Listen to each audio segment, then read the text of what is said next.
Okay then guys, what's going on? Cloud Plays here and welcome back to another video here on the channel. Today we're inside of Star Wars Jedi Survivor. We've got a load of information including the PC specs, issues inside of the game as of right now, exclusivity, customization and difficulty settings. So with that being said, if you haven't already, smash that beautiful blue thumbs up and subscribe with post notifications turned on. It'd be greatly appreciated. Now, let's dive into some Jedi Survivor. So EA Star Wars have posted up the PC specs for the game, and the storage size is now at 155 gigabytes. Now this has increased since the capture event, and obviously there's likely to have been post patches since that stage, but this game is absolutely ginormous, around 3 times Fallen Order, the original game. This is absolutely massive, and it's one that's a little bit overkill on the size of the storage. So if you guys are on this point, you are probably going to want to free up some space on your PC, because 155 gig is going to swallow a fair chunk of it. On side of that, we really hope that there is going to be a preload for this, although because it is story based, they don't want people to data mine in and get a load of the story before they are available date of the game at April 28th. So preload will probably be last minute, if not 24 hours before, likely to be within 12 hours of release.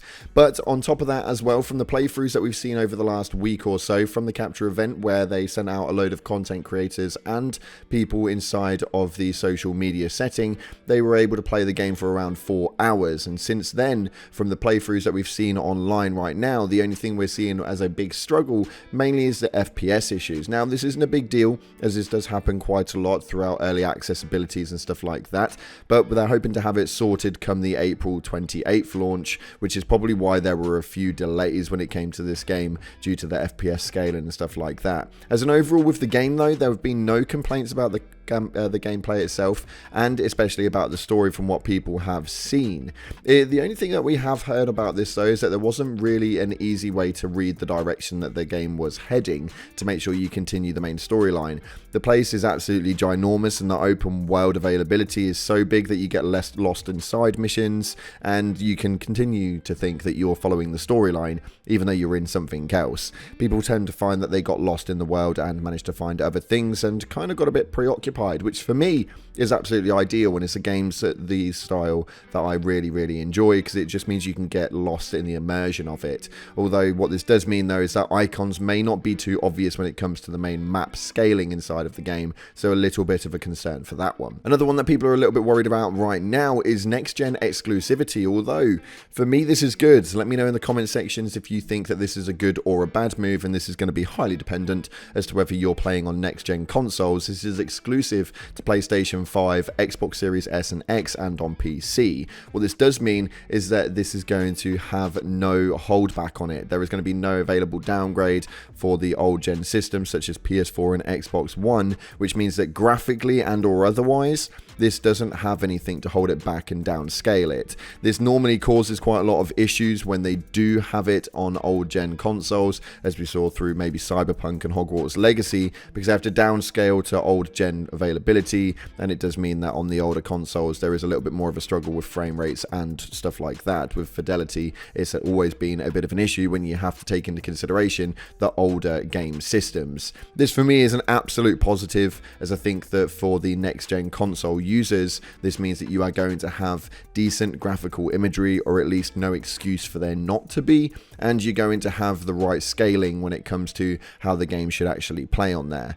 One thing that we're going to talk about today though is customization. This game has got an absolute array of customization, although it is still quite limited to a degree. We are proud to say that there are no bloody ponchos. This for me is huge, because I did not like the poncho look. A lot of people were fans of it, and fair dues to you guys, but for me, picking between 20 different freaking ponchos just used to wind me the hell up. But there are no ponchos on this. You can change your under t-shirt, your jackets, your overclothing, your trousers, your hairstyles. There are so many different customizations that you can have inside of this game that it is absolutely nutty to think that this is where we've managed to get to. The lightsaber customization, if you haven't heard about that already, we've covered that in a previous video, so I don't want to reiterate that, although it is extremely good. And if you want to watch something like that, then I'll make sure that I leave links in the description for the previous Star Wars Jedi Survivor videos that we've hit here on the channel. But when we start looking at the game itself, there is the difficulty settings. Now, there is 5 difficulty settings settings in Jedi Survivor, which is one more than Fallen Order.